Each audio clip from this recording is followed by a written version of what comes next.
Dave POV. How pathetic are you, Arjuna? Nakangising sambit niya. That's not true. He's my father. Don't listen to her. Sigaw ni Arjuna at hinawakan ako sa braso. Tiningnan ko siya na tumutulo na ang luha niya, hindi ko alam kung sino ang paniniwalaan ko. Ang asawa ko ba o ang fiancé ko? Nalilito na ako sa mga nangyayari ngayong araw, na nagsimula pa kahapon. Matamang tiningnan ko ulit si Arjuna, at tumaas ang kamay ko para hoiin ang buhok niyang tumabi sa pisngi niya. Don't cry baby, I believe you, pag-aalo ko sa kanya, at hinalikan ko siya sa noo niya at niyakap. Thank you baby, thank you, dinig kong bulong niya. I see nasa shooting pa pala tayo, Madam Aurora, sambit ng isang hindi pamilyar na boses ng lalaki. Did you bring your camera Alvin? Tanong ng panibagong boses lalaki rin. Aston Earl Clinton, hindi ko talaga kilala ang mga lalaking kasama niya. Excuse me, I'm not photographer, I'm attorney Clinton. Ani nung isang lalaki pa. How about you Del Mundo? Bakit ang daming lalaki? Caper, I guess. Patanong na sagot ni Bod. I have camera here guys. For you to know, I'm PI, another unfamiliar voice. Perfect. Kumalas ako sa pagkakayakap ko kay Arjuna, at tiningnan ang mga lalaki, 5 lalaki ang kasama ng asawa ko. Sino naman kaya sila? I looked at my wife, she seemed serious at nakapamulsa, sobrang dilim ng mukha niya and it's hard to read. Body. Napalingon ako kay Hayes. Wow! Ang dami mo namang bodyguards Madam Natanya. Ani Hayes at tuwang-tuwa pa ito. Arjuna, condolence. Same here, Arjuna. Morzand. I didn't know na narito pala si Madam Natanya. Hi, Madam Beautiful, bati ni Andre pero tangulang ang sinagot ng asawa ko. Who's with you, Madam Natanya? Tanong ni Hayes sa matigas na boses. I'm with a lot of lunatics. Mahinang sagot niya, at napatawa si Hayes, nagreklamo naman ang mga lalaking kasama niya. She just said a lot of lunatics. Guwapo dapat eh. Ani ng lalaking matangkad at singkit. At ako lang naman ang gwapo sa inyo. Sabat naman ng lalaking may dimple. Zale Vanes Perez. Hindi ka gwapo. You're just a driver here. Sigaw ng isang lalaki na may malinis at maayos na gupit na buhok. I'm just not a driver. Future boyfriend ako ni Madam Natanya. Sigaw niya at tumingin sa akin, I hate with his smirk. Anong future boyfriend? Di ka sasagutin yan. I'm afraid to say this. Kami na pala ni Madam Natanya, kahapon pa lang. Leo, aniya at sabay-akbay kay Natanya na sa akin lang siya nakatingin. Parang wala siyang pakialam sa mga lalaking nakapaligid sa kanya. And this is made my heart beating fast, than a normal. Puro mga kalokohan naman ang kasama niya.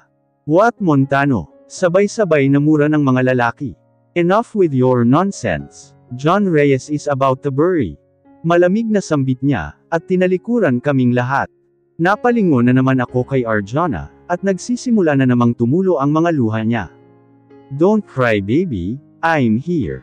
Natanya POV. I just looked at them silently, that made my heart ache, di ko natatagalan ang panunood sa kanila. I'm envy, he's comforting his fiancé na hindi naman tunay na ama nito ang namatay. Masyadong masakit sa mata ang eksena nilang dalawa. Tila dinudurog ang puso ko sa tuwing mapapatingin ako sa kanila. You're jealous, singit ni Ashton. I am, sagot ko at hindi ko na inalis ang mga mata ko sa kanila. Magsisinungaling pa ba ako na hindi ako nagseselos? Gayong iyon naman ang katotohanan. Mahal ko ang asawa ko, kaya natural na magseselos ako sa kanila. Straightforward, I see, Ashton. Bakit hindi mo na lang kasi sinabi sa asawa mo, surprise husband? May asawa na ang hilaw mong fiancé. Ani Zale pero tiniyak naman niya na kami lang ang makakarinig sa sinabi niya. Perez, yours sounds gay, moment off sa kanya ni Alfon. Del Pito, putuhin kita eh. Reklamo ni Zale sa kanya. Silence, ililibing na ang peking ama ni Arjuna, whatever Leo. Madam, I'm fine Bod. Sambit ko at tumayo na.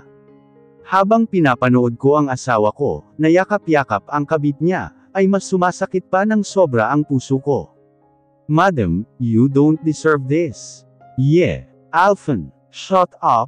I'm just playing here dudes. Malamig na sambit ko, at narinig ko pa silang bumantong hininga.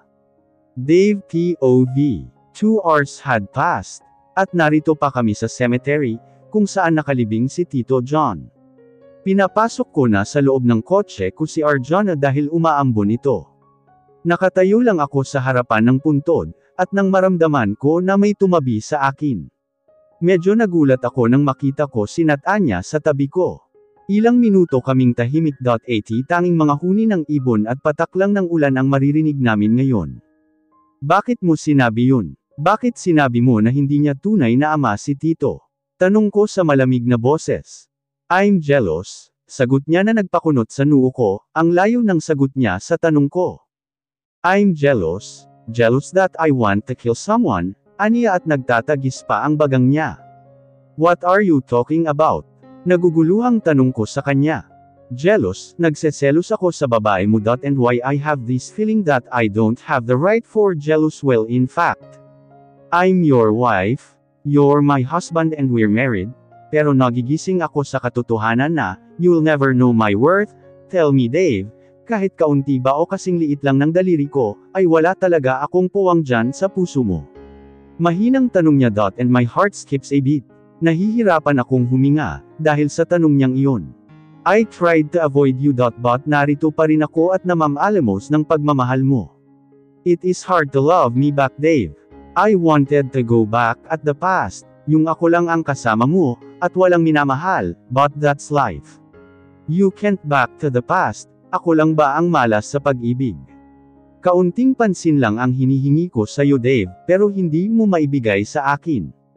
Ilang beses na ba akong nagmakaawa, at umiyak sa harapan mo? Naninimbang na tiningnan niya ako, at hindi ko talaga natatagalan ang mga mata niya, kaya umiwas ako ng tingin sa kanya. Even your eyes avoid me, aniya at mapaklang tumawa. Spill it Dave, what do you want me to do? Tanong niya at automatikong napatingin ako sa kanya. She's serious. Forget me and love with another man, nahihirapang sagot ko at bakit nagsisisi ako sa sinabi ko. I'm really afraid to do that. But who am I not to do that? Kung mismo ang asawa ko na ang nagsabi noon sa akin. Tell me directly Dave, ano ba ang dapat kong gawin ngayon ha? Let's get divorced. Sambit ko, pinag-usapan na rin namin ito kanina ni Arjona. I'm staying with her place, lalo pa na manganganak na si Arjona this month. That's what you want Dave? Tanong niya sa akin, at napatingin ako sa luhang pamatak sa pisngi niya.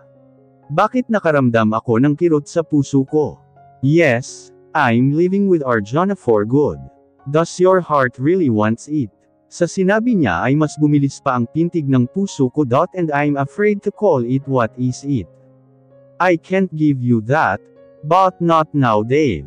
I'm sorry, pag-isipan mo muna ang sinabi mo Dave. Aniya at tinalikuran niya ako bigla. Napamura ako nang may na-realized ako, ito ang unang beses na nag-usap kami ulit ng hindi nag-aaway, at nag-usap ng masinsinan. Tiningnan ko lang ang papalayong likuran niya. Do I want this? I don't know, I really don't know what to do. Gusto kong sabihin na magstay siya, pero hindi ko masabi dahil kay Arjona, pero kung kami naman ang nag-uusap ni Arjona, siya ang naaalala ko. Bakit kasama mo ang batang yan? Pasiga na tanong ni Arjona sa akin. Baby calm down please, mahinang sambit ko. Dinala ko ang mag-ina ko sa kondo ko, yes. I'm living with her. Pumayag ka na nga na makasama ako, at ang iyong anak sa iisang bubong, pero hindi kasama ang batang yan. Pagalit na sigaw niya at dinuro pa niya si Margarita, na umiiyak na ngayon, dahil sa takot nito sa kanya. Yamakap sa binti ko si Margarita. Tito Dave, I hate her po, naiiyak na wika ng bata. Bakit hindi mo nalang ibalik yan sa kinaroroonan niya? I understand her, madalas daw galit or moody ang mga buntis. But most of the time it's make me mad, too. Okay, ibabalik ko siya sa kanila, just please keep calm baby. Isipin mo naman ang anak natin, sambit ko at tinalikuran lang niya kami. Napabuntong hininga naman ako, I don't have any choice. Baby, I don't want to go back po. Please let me stay with you. Naiiyak na sambit niya, at kumikirot ang puso ko. Makita lang siyang ganito. Okay, you can stay at my parents' place. What do you think, baby? Mabait po ba sila? Just like Mommy not Anya. Mommy not Anya. We talked last night po, and I'm enjoying playing with her, and she made a promise that, tatapusin niya po raw ang laro, and after that we can live happily na po Tito Divey. Napakunot noo ako, anong sinasabi niya? Laro, what was that? Isang malakas na sampal ang natanggap ko mula sa mommy ko, nang makarating ako sa mansion ng parents ko. Na dati ay rito ako nakatira. Mommy, ang lakas ng loob mong magpakita sa akin, Dave. Sigaw ni mommy sa akin, at halos mapugto na ang ugat niya sa leeg. Honey, calm down please. Pagpapakalma ni daddy kay mom. Look at your son. Hindi ganyan ang pagpapalaki natin sa kanya. At hindi naman tayo nagkulang. Honey, mommy, Dave, I'm so disappointed in you anak. You are actually living with your mistress. And may anak na kayo. Naiiyak na tanong ni mommy sa akin, at napapikit ako ng mariin. Alam mo ba kung ano ang ginawa ng asawa mo, Dave? Hindi ako nakasagot sa tanong ni mommy. It seems you don't know anything, you'll regret after this, Dave. Masasaktan ka rin at mararanasan mo rin ang naranasan ng asawa mo. Higit pa ang mararanasan mo anak, sana magising ka na ng mas maaga. I don't want to see you anymore, unless gising ka na sa katotohanan, ani mommy at tinalikuran ako. Ang syonga mo talaga lil bro. Malaking katangahan ang gagawin mong ito. Sa tingin mo ba, ano talaga ang ginawa ng asawa mo? Bakit hindi kumalat sa media and news about your mistress, at ang magiging anak ninyo? And about the crime? Tanong naman ni ate sa akin. What do you mean by that, ate? Nalasan pa ng kabit mo ang utak mo, Dave, at nagkakaganyan ka na. Your wife is protecting you? Aniya at iniwan ako sa living room, bakit lahat na lang sila tinatalikuran ako? Kuya, bakit po kasama mo si Margarita? Tanong sa akin ni Crystal, ang bunso naming kapatid. Did you know her, Crystal? Yes, apo po siya ni mommy ni Natanya. What? I caught off guard. Apo, kailan pa siya nagkaapo? Except sa batang lalaking yun. Ewan ko kuya, aniya at mabilis na nagpaalam na ako, at pumunta sa bahay namin ni Natanya. Oh Dave iho, akala ko hindi ka nababalik pa. Nandito po ba si Natanya? I'm here, what do you want Dave? Do you really know, Margarita? Tanong ko at bumaba ang tingin niya kay Margarita. No, why? Seryosong tanong niya. Crystal said, Margarita is the granddaughter of your stepmother, sambit ko at nagulat pa siya. Granddaughter, so what? Aniya, iiwan ko si Margarita rito. She's not safe here Dave. Take her with you, malamig na sambit pa rin niya. Sweetheart, sino ang dumating? Napako ang tingin ko sa lalaking yamakap kay Natanya. Oh, Mr. Benson, what are you doing here? Di ba dapat ako ang magtatanong nun sa kanya? It's my house. So, you're living with him? Ngising tanong ko. Yes. Napakuyom ang kamao ko, bakit ako nagagalit? I hate these feelings. So, pwede ko rin bang patirahin si Arjona rito? Ngising tanong ko, at ngumisi rin naman siya sa akin. Good idea Dave. Magsama-sama tayong manirahan sa iisang bubong, kung ganoon, Anya. Not Anya POV. This is really exciting Living with them. Baka nga rito na matatapos ang laro namin. I smirked. We are silently eating our dinner in our dining area. Tanging ang mga tunog lang ng plato at kutsara ang nag-iingay ang siyang maririnig. Napapangisi ako sa tuwing napapatingin sa akin si Arjona. Oh! What a beautiful scene we have here. Magkatabi kaming nakaupo ni Johnny, at nasa tabi ko naman si Drunk. Nasa tapat naming nakaupo sina Arjona at Dave, pati si Margarita. This is beautiful scene right sweetheart? Ngising tanong ko kay Johnny at nasamid naman bigla si Dave. Oh, are you alright husband? Napailing na lamang ako nang bigla siyang magmura. Napalingon ako kay Johnny, nang maramdaman ko ang braso niyang pumulupot sa aking baywang, at ngumisi dahilan para kilabutan ako. Yeah, You should file annulment with your husband, sweetheart, sabi niya sa mahinang boses. Oh. Gusto niya yun. Where are you going? You didn't finish. I lost my appetite. Napahawak na lang ako sa gilid ng labi ko.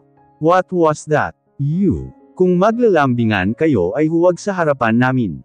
Lalo na sa oras ng pagkain. Pasiga na sambit niya at padabog na tumayo ito.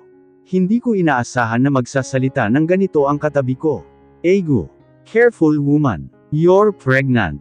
Ah, someone worried about that girl. You're such a gentleman and caring sweetheart, malambing na sabi ko at hinaplos ko pa ang pisngi niya. I'm just concerned citizen sweetheart, aniya at hinalikan ako sa pisngi. Lihim na napairap ako, I should call her. Napatingin ako kay Margarita na masama ang tingin kay Johnny. Halatang mainit ang ulo ng bata sa kasama namin. Margarita, kumain ka na. I lost my appetite too. I don't like watching the both of you. Nakangusong sabi nito, at padabog na tumayo rin ito. Oh, tayo na lang apat niyan. Let's eat then, sambit ko at pinagpatuloy na ang pagkain. Bahala na sila kung wala na silang ganang kumain pa. Dave, what happened to you? Talk to me. Napahinto ako sa paglalakad nang marinig ko ang boses ni Arjona. Her voice is pain in my ear. Nakakairita. Please Arjona, I'm tired. Leave me alone. Oh, ngayon ko lang siya nakita na pinagtaasan niya ng boses ang kanyang kabit. Ano bang problema mo? What's wrong with you? Arjona, I want to rest. Ngayon pinagtataasan mo na ako ng boses. Aray, baby I'm so sorry. Napairap na lang ako nang mabilis na lumapit siya kay Arjona, at niyakap ito at inalo. Ang rupok ng asawa ko. I'm sorry baby, I love you. Para namang hinihiwa ang puso ko sa sinabi niya, I think his words can kill me any moment, kung magstay pa ako rito ng matagal, I should leave. Mabilis na pumunta ako sa kwarto ko at nilock ito. Kinuha ko ang phone ko and I dialed her number. Yes, sagot niya sa kabilang linya. Palitan mo ako, Natanya, ngising sambit ko at narinig ko pa ang malutong niyang pagmumura. What the, Aurora, did you just call me your name? Let's change, sambit ko at narinig ko ang pagbuntong hininga niya. Alright, aniya at pinatay ko na ang tawag. She can't reject my favor. Someone POV. Ano na naman ba ang plano ng babaeng iyon? Malulutong na pagmumura ko, bigla ay na-stress ako. Padabog na lumabas ako sa aking puting sasakyan, at tinanaw ang mall mabilis na naglakad ako papasok. Madam, nakarinig ako ng sigaw ng isang boses lalaki, pero hindi ko tanilingon. Hindi naman ako ang tinatawag, ba't pa ako lilingon? Madam, ang ingay niya. Madam, lumipad ang kamao sa mukha ng isang lalaki, na humawak sa braso ko. Ba't ka nang hahawak ng braso ng babae ha? Pagalit na tanong ko sa lalaki, na ngayon ay nakahandusay na, may putok din siya sa labi nito. What happened to you Montano? God Lord, napatumba ka lang ng isang babae. I thought you're the best PI. Kumunat naman ang noo ko, sa bagong dating na lalaking sumulpat lang sa kung saan. Clinton, tumayo ang lalaking nasuntok ko, at kumunat ang noo niya nang mapatingin siya sa akin. I shrugged my shoulder, at naglakad na ako pabalik. I ignore them. Hindi ko sila kilala. Wait up, madam. Madam, this time yung bagong dating ang tumawag sa akin. Well, ako marahil ang tinatawag nila. What did you want? Sigaw ko sa kanila at namaywang, gulat na gulat silang tiningnan ako. Madam, sabay na sambit nilang dalawa.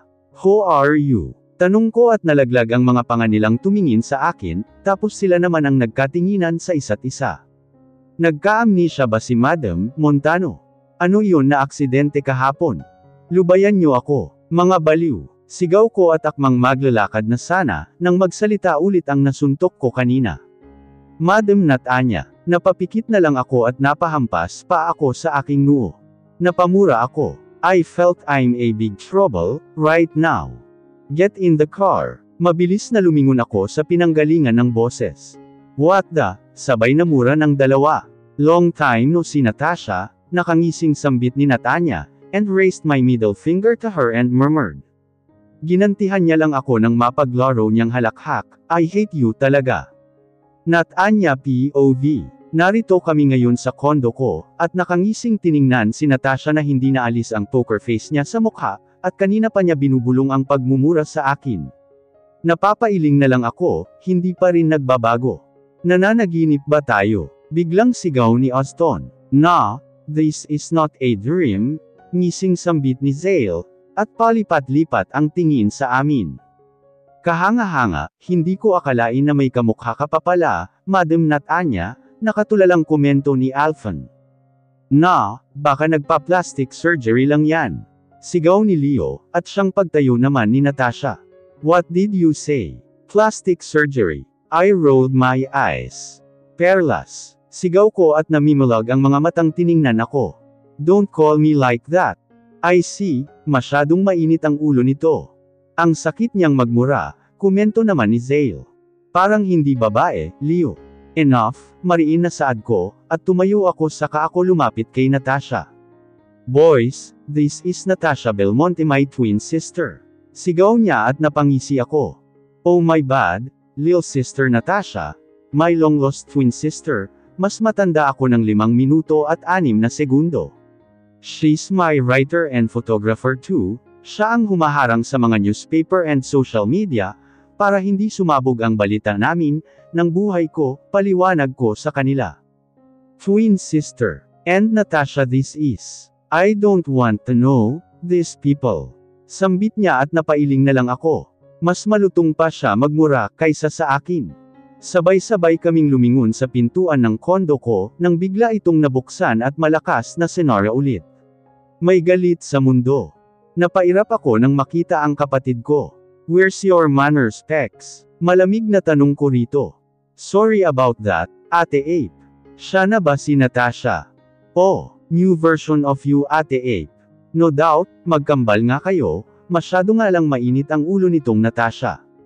Ate, Pex, ate, naka-crossed arm na sabi ko. I just correct H. Ate Natasha, I'm Pex Belmonte, the eldest son of Belmonte. A brother. Yes, I am glad to finally meet you. Ate. Ani Pex at tumayo naman si Natasha. Binatukan pa niya ito at niyakap ng mahigpit. Sadasta, mahinang bulong ng kapatid ko at napangiti ako. Wow! Napicturean ba ninyo iyon mga pare? Hindi kita pare, Alphan, Leo. A genuine smile, gaze, Ashton. What the? Fleetin. Who's this ugly people? Pex. Ate, bakit ang dami mong lalaki sa kondo mo? Napapispam na lang ako sa sinabi niya. They are not Pex. Mga tauhan ko sila, sambit ko at umupo na. What? Mga tauhan. You should hire a woman, ate, Anya. What's wrong with you, lil bro? Hindi ba dapat nasa kumpanya ka na ngayon? Nakataas na kilay na tanong ko sa kanya. Alright, dumaan lang ako rito, because I want to meet my another sister, and mommy want to meet our sister too, ate. I'll go now, and wait, don't you dare touch my big sisters, kahit dulo ng daliri niya. I have an eyes on the both of you, keep remind that people. Napahampas na lang ako sa noo ko, dahil sa banta ng kapatid ko. Very protective little brother, sabay-sabay na komento nila. Matakot ka na, Montano, Alphan. Boy version din ni Madam Ashton. Enough with your nonsense, singit naman ni Bod. Wow! Kala ko napipika na del mundo. Natatawang sabi ni Ashton. Kanina ka patahimik. Zale, wala akong oras para maglokohan sa inyo, Madam, you need to go. Your private chopper is ready, aniya at tumayo ako. Where are you go, Madam? Ashton, Alphan, Zale and Bod, may iwan kayo rito at si Natasha. Si Natasha ang babantayan ninyo ngayon, hanggang next week, I'll take Leo Vanes with me. I need PI, sabi ko. Sana naging PI na lang ako, bulong ni Ashton pero rinig naman namin. Immature, alright, Madam. Humarap naman ako ngayon kay Natasha. Are you ready, Natasha? Always. Good luck, sis. And don't flirt ang my husband. Kay Johnny ka lang and don't talk to Dave, okay? Saan ka naman pupunta? Paano kung mabubuking tayo? At akala ko ba ikaw ang tatapos sa laro ninyo? Natasha, that's not my game. Oh yeah, ako ang tatapos but I need to fix this first, para wala nang sabit. Isang linggo lang ako mawawala, babalik ako sa party, okay? Come on T.I., we need to hurry. Good luck Natasha. Binuksan ko ang pintuan, at akmang maglalakad na sana nang may hamarang sa pintuan ng kondo ko. Move, malamig na sambit ko. Where are you going? And who's Natasha? Biglang bumilis ang tibok ng puso ko, at unti-unti kong inangat ang mukha ko. Sumalubong sa akin ang madilim na mukha ng asawa ko. What's the game? At bakit narito kayo sa isang kondo? I thought you're just going to your company. What's going on Natanya? Who are you? Tanong bigla ni Dave at palipat-lipat ang tingin sa amin. Marahas na hinawakan ako ni Dave sa braso, at ngayon nasa tabi na niya ako. Who are you? Bakit magkamukha kayo ni Natanya? What's your plan? Sinenyasan ko si Natasha, pero tinago lang ako ni Dave sa likod niya. Nahal ata niya ba? I'm Natanya, husband and that's girl behind you. She's a fake, malamig na sabi ni Natasha. Good job Natasha. Lihim na napangiti ako, pero hindi ko alam kung matutuwa ako o madi-disappoint ako, dahil di matutuloy ang plano namin. You're not. Kahit gayahin mo pa ang tawag niya sa akin, maging mas malamig ka pa, ay kilala ko ang asawa ko. You're not my Natanya, kahit magkatabi pa kayo, at parehas ang suot ninyong damit, ay makikilala ko pa rin ang tunay at fake, ambisyosa ka. She's right. I'm not Natanya. Don't fool me. I know you're the real Natanya. Parang may humaplos na mainit na kamay sa puso ko, nang haplusan niya ang pisngi ko.